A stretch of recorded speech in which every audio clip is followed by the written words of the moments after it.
pagi adik-adik. Pada pertemuan ini kita akan mempelajari proses penanaman jagung.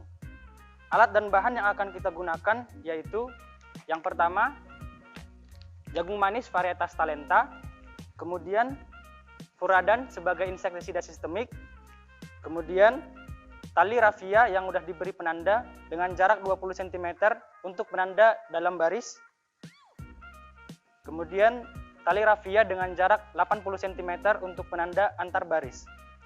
Dan alat yang akan kita gunakan yaitu tugal untuk membuat lubang tanam. Dalam proses penanaman ini diperlukan suatu jarak tanam tertentu agar lahan dapat digunakan secara efisien dan dapat memudahkan tindakan budidaya.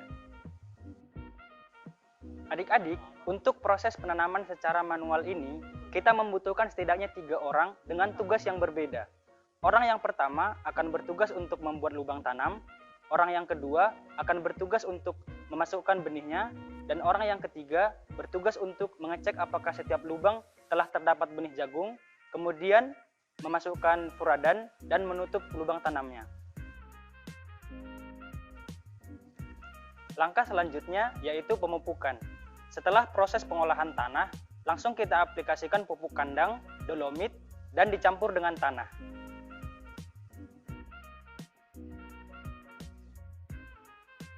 Setelah proses penanaman benih, dilanjutkan dengan aplikasi pupuk secara alur kurang lebih 7 cm dari lubang tanam. Sekarang kita akan mencampur pupuk urea, SP36, dan KCl yang dicampur secara merata sesuai dosis rekomendasi untuk tanaman jagung. Sebelumnya, adik-adik telah mempelajari cara menanam secara manual. Namun, selain cara tersebut, kita juga dapat menggunakan teknologi seperti planter ini. Selanjutnya, kami akan menjelaskan proses mengenai penanaman benih jagung menggunakan planter ini. Planter yang kami gunakan dengan ukuran jarak tanam dalam baris 20 cm.